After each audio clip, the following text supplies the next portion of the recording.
Assalamualaikum Ibu, selamat pagi. Waalaikumsalam Dinda, pagi ini dengan Dinda yang sudah chatting Ibu ya semalam mau melakukan konseling. Benar Bu, apakah Dinda bisa melakukan konseling Bu hari ini? Bisa, dengan senang hati Ibu menyambut Dinda. Sebelumnya perkenalkan, nama saya Vika Corlina dari Prodi Bimbingan Konseling. Saya berkuliah di Universitas Muhammadiyah Pinsel Lampung. Bagaimana dengan Dinda? Saya namanya Dinda Firma Yunitias. Saya dari Universitas Lampung, jurusan Matematika Bu. Apakah sebelumnya Dinda pernah melakukan proses konseling? Belum Bu, ini pertama kali.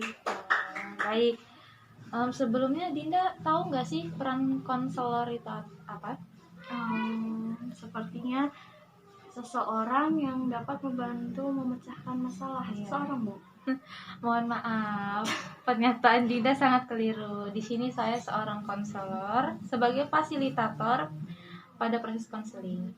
Jadi, Dinda di sini sebagai konseling. Konseling ini Dinda menyampaikan permasalahan yang Dinda hadapi dan insya Allah saya sebagai konselor dapat membantu mencarikan solusi untuk Dinda. Iya Bu, tapi saya khawatir kalau masalah saya ini diketahui orang lain Bu. Bagaimana? Tenang saja, jangan khawatir. Dalam BK ada kode etik yaitu kerahasiaan. Jadi di setiap Dinda menyampaikan permasalahan yang Dinda hadapi, yang Dinda alami, kami sebagai konselor tidak akan menyampaikan permasalahan yang Dinda hadapi kepada siapapun. Baik, sekarang kita tentukan waktunya ya. Apakah 30 menit cukup untuk proses konseling ini? Insya Allah cukup Bu. Ya. Baiklah, sekarang Dinda bisa ceritakan apa permasalahan yang Dinda hadapi? Bisa Bu, tapi agak bingung. Iya, sepertinya Dinda tegang ya, kurang enjoy Iya, karena Bu. baru pertama kali proses konseling. Baik, jadi Ibu di sini memberikan teknik. Dinda bisa ikuti apa yang Ibu suruh ya.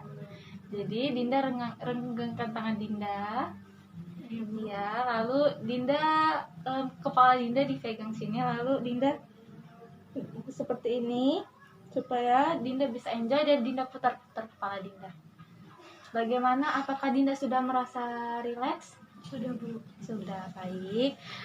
Sudah bisa dimulai lagi permasalahan Dinda? Bisa diceritakan? Jadi begini Bu, permasalahan Dinda ini yaitu pada masa pandemi ini Dinda selalu kesulitan untuk mengatur waktu untuk belajar, mengerjakan tugas Bu.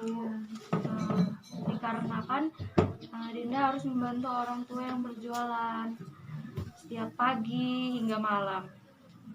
Jadi saat untuk mengerjakan tugas itu saya kelelahan, bahkan sampai nilai saya itu menurun Bu.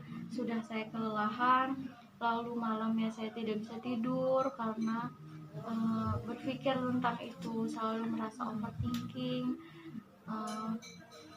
Jadi susah untuk tidur gitu loh Bu. Jadi Dinda sulit mengatur waktu Dinda ya. Iya Bu. Jadi saat Dinda ada misalnya permasalahan yang Dinda hadapi seperti Dinda sulit untuk mengatur jadwal untuk mengerjakan tugas dan membantu orang tua segala macam, Dinda lebih memilih tidur. Iya Bu. Saya juga tidak membenarkan itu ya Bu, tapi saya juga kayak merasa takut sakit. Iya. Nah, tapi saya juga berpikir kalau saya terus begini, nilai saya akan selalu turun gitu Bu. Di sini kan Dinda sebenarnya sudah sadar sih akan kesalahan Dinda, yaitu Dinda menunda-nunda tugas dan Dinda lebih memilih tidur gitu kan. Karena ya tidak bisa disalahkan juga karena Dinda merasa lengah karena sudah membantu orang tua kan. Iya Bu. Jadi sebenarnya Dinda membutuhkan solusi dan motivasi sih menurut Iya, Ibu. Bu, Apakah benar? benar? Benar Bu, Iya. yang memerlukan solusi dan juga motivasi. Iya.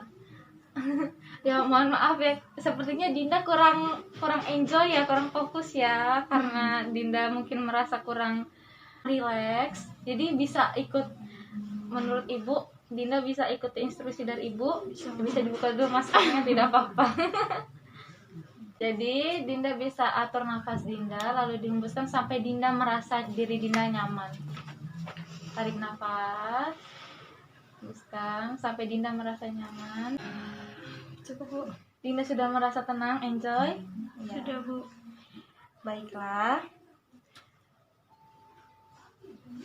Sebenarnya tidak apa-apa. Sepertinya emang masalah seperti ini nih manusiawi sih. Dinda kadang merasa permasalahan di saat Dinda menceritakan permasalahan Dinda merasa tidak tenang karena tidak enjoy, tidak apa-apa, sudah biasa gitu kan. Jadi ibu mencoba memberikan solusi ya kepada Dinda, insya Allah gitu kan. Jika Dinda bisa menerimanya ya alhamdulillah. Menurut ibu hal yang harus Dinda lakukan ini, Dinda harus bisa memanajemen waktu. Jadi memanajemen waktu dengan tujuan agar Dinda bisa mengatur tugas dan pekerjaan Dinda. Misalnya Dinda waktunya dari jam 1 sampai jam 3 Dinda mengerjakan tugas Dinda. Dinda harus menyelesaikan tepat waktu, setelahnya Dinda bisa membantu orang tua Dinda. Jadi menurut ibu dengan hal ini Dinda bisa mengerjakan 2 pekerjaan sekaligus tanpa harus Dinda memilih salah satu ya. Sebenarnya emang salah, tapi insya Allah jika Dinda terbiasa dan Dinda niatkan dalam diri Dinda, pasti Dinda bisa untuk melakukannya. Iya Bu, memang seharusnya seperti itu, tapi untuk sekarang sepertinya sudah kehilangan semangat gitu loh Bu. Jadi timbul rasa malas. Iya. Coba di sini ibu tanya ke Dinda. Coba Dinda pikirkan salah satu hal yang bisa membuat Dinda sukses sampai sekarang. Dinda bisa kuliah, Dinda bisa sekolah dan mendidik Dinda dari kecil sampai sekarang siapa?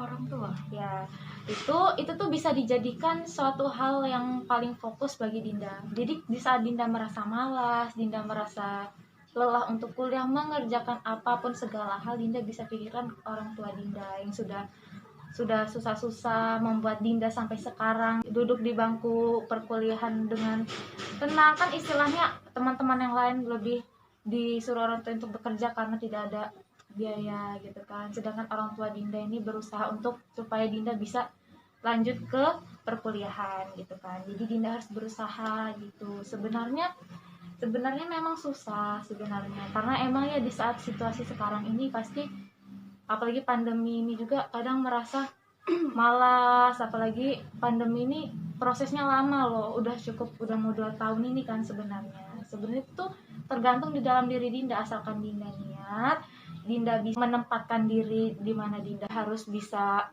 lebih semangat, lebih fokus gitu kan. Dinda harus memikirkan ada orang yang benar-benar harus Dinda banggakan nanti, yaitu orang tua gitu kan.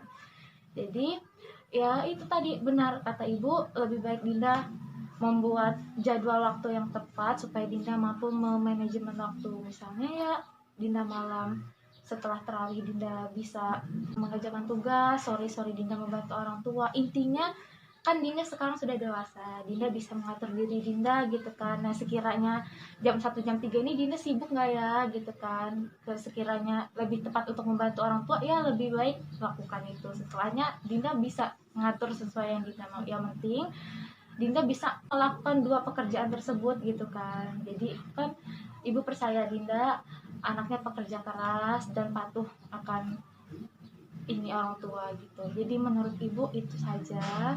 Semoga Dinda terima masukan dan solusi dari ibu. Yang penting hal-hal tersebut itu tergantung dari Dindanya.